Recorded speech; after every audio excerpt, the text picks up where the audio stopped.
यादव होकर तुम्हारी हिम्मत कैसे हुई कथा करने की, कथावाचक बनने की। गांव वालों ने नाक रगड़वाए, मारा, पीटा, घसीटा और औरत के सामने नाक रगड़वाए और साथ ही साथ उसके सर के जो बाल थे वो मुंडवा दिए, क्योंकि ये ब्राह्मण नहीं था, ये यादव था। गांव वालों ने ऐसा करने का रीजन ये दिया क्योंकि ये ब्राह्मण नहीं है, कथावाचक नहीं बन सकता और इससे कथा की करने की गलती की है तो उसकी सजा इसको मिली है। तो देखिए, आज के साइंस और टेक्नोलॉजी के दौर में लोग जो है उस यादव का, उस निचली जाति का जो है वो उसका इल्म, उसका एजुकेशन, उसकी जानकारी नहीं देख रहे कि वो यादव होकर कितना ब्राह्मणों के बारे में जान रहा है और एक कथावाचक बना फिर रहा है। ठीक, हमारा उसकी गलती है, लेकिन भाई ये तो हिंदू राष्ट्र बनने वाला है ना, सारे हिंदू एक साथ मिलकर एकजुट हो जाओ, एक गुट हो जाओ, इस तरह की मैंने कई आवाजें सोशल मीडिया में सुनी है। तो फिर ये अभी ऐसा क्यों? सारे वारदात पुराने होने चाहिए थे, लेकिन ये तो अभी फिलहाल के वाकयात है और ये वारदात सिर्फ एक अकेला नहीं, और भी कई वारदात आपके सामने लाऊंगी। उस क्षेत्र के रहने वाले ब्राह्मणों का कहना है कि ये जो है यादव समाज के, इसलिए ये कथावाचक नहीं बन सकते और न ही कथा कर सकते हैं, इसलिए इनको ये सजा दी गई। और सिर्फ इतना ही नहीं, अपमानित करके उनकी वीडियो बनाई गई और बाकायदा सोशल मीडिया में वायरल की गई और ये लोग हिंदू राष्ट्र बनाएंगे। एकजुट हो जाओ हिंदू। जरूर बताना मुझे कमेंट में कि आखिर जब हिंदू राष्ट्र बन जाएगा, मैं तो बोलूंगी कि बना ही लो, बना ही लो। उसके बाद क्या होगा आपको पता है?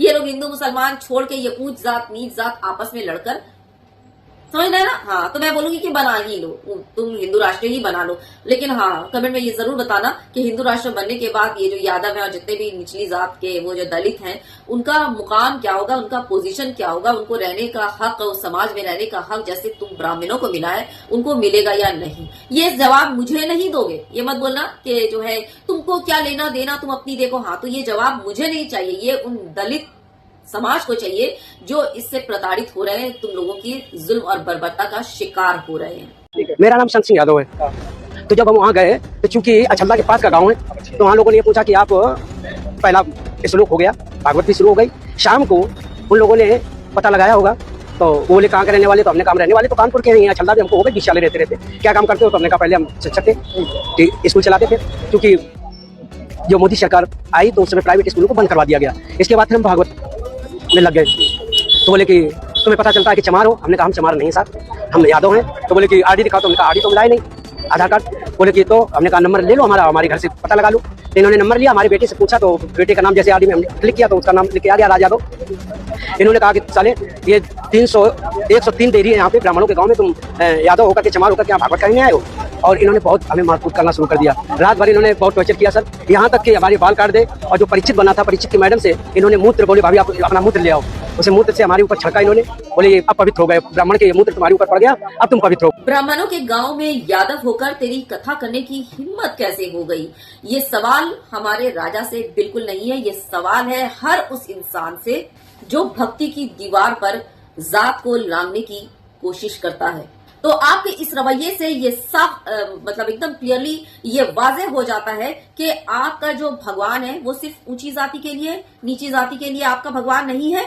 तो फिर मेरे और 2 सवालों का जवाब दे दो। क्या भगवान श्री राम ने कभी शबरी से उसकी जाति पूछी उसके बेर खाने से पहले? और दूसरा है कि कृष्ण ने जब सुदामा से दोस्ती की उसकी जात देख कर की थी क्या? तो जब तुम्हारे भगवान जो है जात पात नहीं मान रहे हैं और हर किसी को, हर इंसान को अपने साथ लेकर चल रहे हैं, तो फिर तुम्हें किस बात की आपत्ति है? आखिर यही तो टीचिंग्स है तुम्हारे भगवानों की या हमारे अल्लाह की कि उनके बताए हुए रास्ते पर चलना है। तो क्यों नहीं चलते अपने राम जी के बताए हुए रास्ते पर और अपने कृष्ण जी के बताए हुए रास्ते पर क्यों नहीं चलते? यानी तुम लोग जो हो वो एक तरह से दावा कर रहे हो कि तुम लोग का वो जो उसूल है, रूल्स एंड रेगुलेशंस है, वो तुम्हारे भगवान से भी ऊपर है क्या? भाई ये कौन से धर्म के ठेकेदार हैं, कौन से वाले हैं जो इंसानियत को शर्मिंदा तार तार और खोखला कर रही है? ये वाकया आपको बता दूं, ये वाकया है जिला इटावा के अहरीपुर क्षेत्र में यादव समाज के कथावाचक का।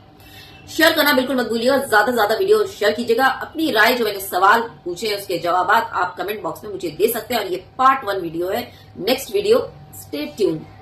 तब तक के लिए बहुत ज्यादा अपना ख्याल रखिए। Take good care of yourself. जय हिंद, अल्लाह हाफिज।